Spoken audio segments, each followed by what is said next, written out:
মন্দারমণি বাঙালির ঘুরতে যাওয়ার এক সেরা ঠিকানা।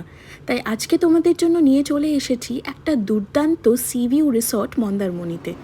একটি দুর্দান্ত লাক্সারিয়াস রিসর্ট, যার মধ্যে ভিন্ন প্রকারের রুমস অ্যাভেলেবল। ট্যারিফের সম্বন্ধে আমি ক্যাপশনে মেনশন করে দেব।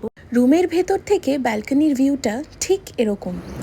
ব্যালকনিগুলো বেশ স্পেশিয়াস, অনেকটা জায়গা, আর তার সাথে থাকছে সুন্দর অসমাপ্ত সমুদ্রের ঢেউয়ের এই দুর্দান্ত ভিউ। চোখ যেন জড়িয়ে আসছিল। এই সুন্দর কটেজেসগুলো অ্যান্ড ইনফ্যাক্ট পুরো প্রপার্টিটাই রাত্রিবেলায় যেন ঝলমলে হয়ে উঠেছিল। সমুদ্রের খেলা করা ঢেউয়ের শব্দ ও তার হাওয়া বাতাসে যেন চারিদিক যেন মৌ মৌ করছিল। সন্ধেগুলো এই রিসর্টে সমুদ্রের পাশে বসে তার দিকে তাকিয়েই যেন কেটে যাবে।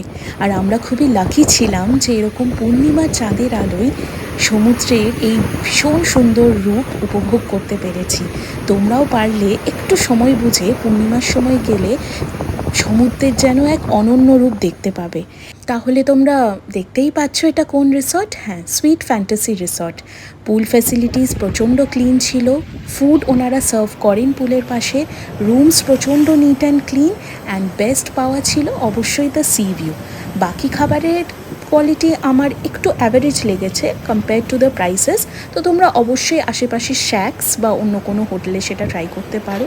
বাট দুর্দান্ত এই ভিউ পাওয়ার জন্য আর এই সম্পূর্ণ এক্সপিরিয়েন্সটা নেওয়ার জন্য কিন্তু তোমাদেরকে সুইট ফ্যান্টাসিতেই থাকতে হবে। এরম একটা সি ভিউ পেতে তাহলে তোমরাও কিন্তু তাড়াতাড়ি মন্দারমণিটা প্ল্যান করে ফেলো। বাকি সব ডিটেলস আমি কিন্তু ক্যাপশনে দিয়ে দেবো, সেটা চেক করে নিও। আর তোমাদের পছন্দের রিসর্ট কোনটা মন্দারমণিতে আমাকে অবশ্যই জানিও। টাটা।